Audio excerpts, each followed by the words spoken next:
All right, I'm going to review kind of the basics that we need to understand and teach the kids about DNA and DNA structure. So, DNA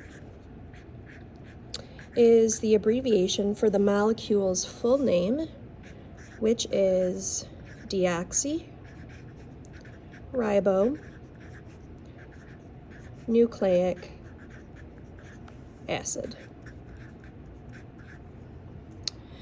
Okay, DNA is one of those 4 biomolecules we talked about in the beginning of the school year that all living things are made of. Carbohydrates, proteins, lipids, and this falls into the category of being a nucleic acid.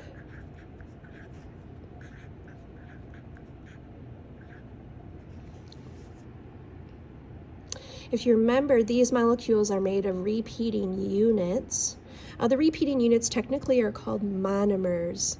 I don't necessarily expect students at this level to memorize the word monomer or feel like an expert with that term, but it is the repeating unit that makes up the big molecule of DNA.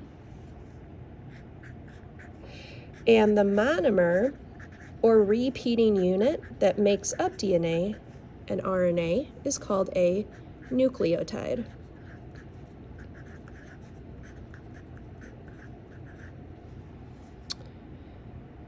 Okay, one nucleotide is made of 3 parts. A phosphate group, which is directly connected to a 5-carbon sugar. In the case of DNA, this sugar is specifically the sugar called deoxyribose, hence the name of DNA. And then the deoxyribose sugar is connected to the 3rd piece, which is the nitrogenous base.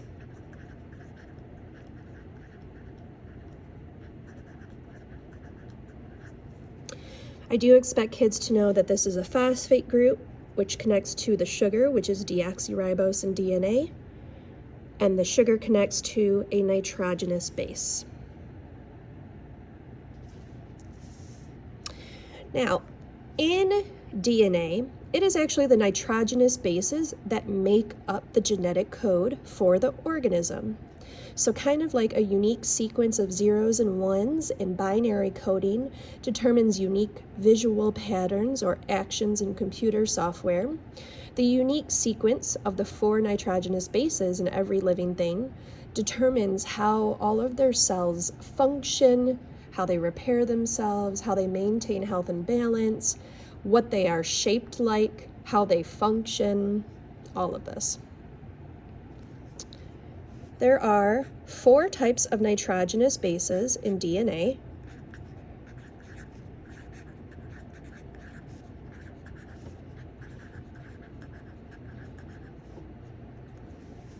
One of them is called adenine. It is often abbreviated just with the letter A, and it binds with the 2nd nitrogenous base called thymine, which is often abbreviated just with a T. A 3rd nitrogenous base is guanine, often abbreviated with a G. And guanine always binds with cytosine, often abbreviated with a C. I do not expect the kids to know which are purines and pyrimidines. That's AP Bio level now. I don't expect them to know the quantity of hydrogen bonds that bond together adenine and thymine versus guanine and cytosine. But I do expect them to know that the bond that holds all of the nitrogenous bases together is a hydrogen bond.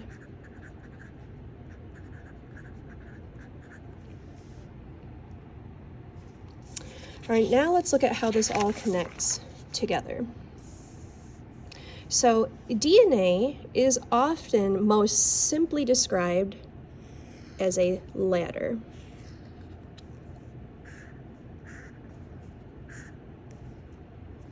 The outside portions of DNA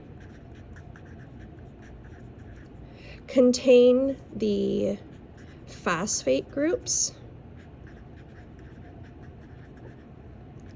and deoxyribose sugars.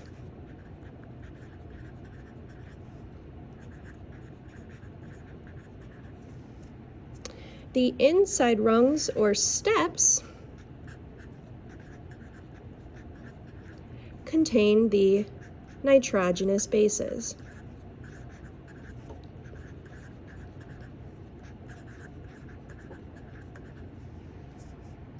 To add a little level of complexity, we know that DNA is not a flat or straight up and down ladder.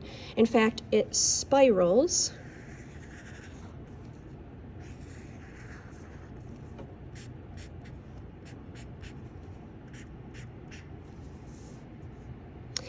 and this spiral is called a double helix. It is double because DNA is made of 2 strands. It is a helix because the 2 strands spiral.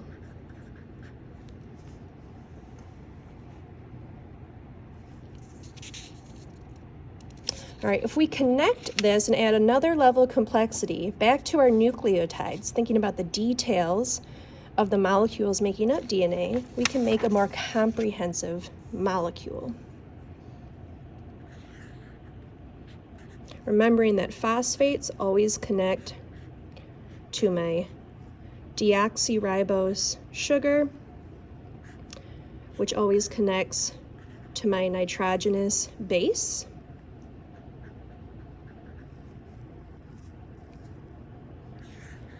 So I will make this one strand have 4 nucleotides.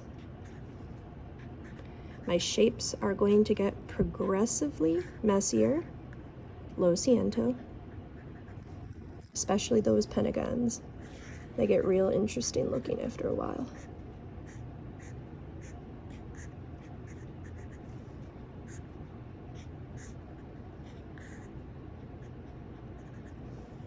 So now we have 1, 2, 3 nucleotides. Let me add one more to make 4.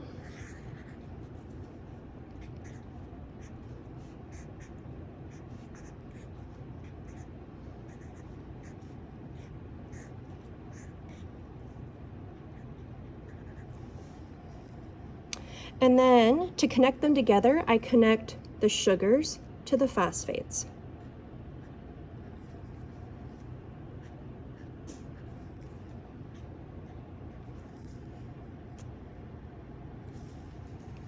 Now, we know that there are 4 types of nitrogenous bases, so let's just pick some. I'm picking random ones just for purpose of example. Okay, so let's make this A, T, G, and C. Now, in this picture right here, I would say that this is 1 strand. Okay. I would also say that we have 1, 2, 3, 4 nucleotides.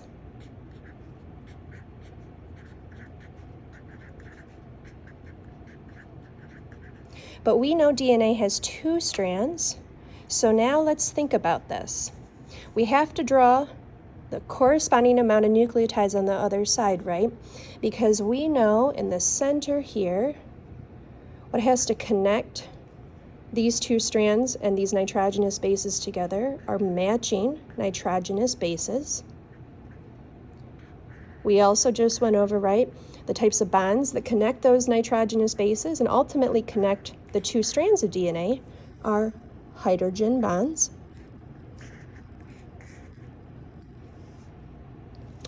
So now we use our base pairing rule. Again, we know adenine always bonds with thymine, guanine always with cytosine. So I have an A here, that means I'll put a T here, right? A and T always goes together. I have a T here, A bonds with it. Again, A and T always goes together. I have a G for guanine, it always bonds with cytosine. And I have a C for cytosine, always bonds with guanine. Now here comes the tricky part. The DNA strands aren't exactly identical. There's something called anti-parallel, which means one strand looks flipped upside down compared to the other strand.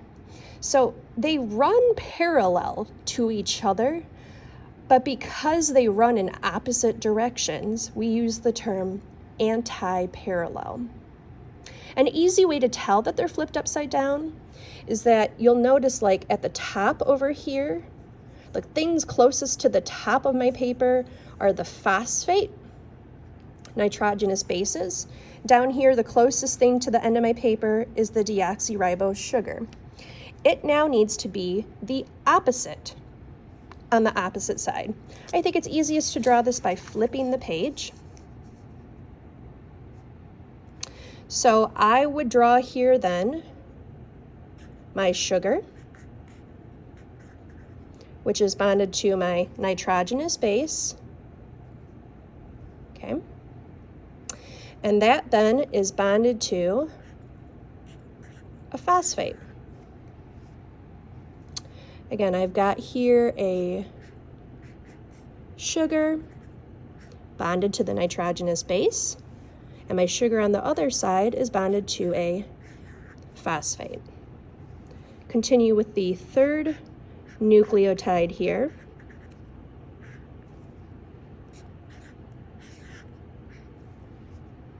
And the fourth.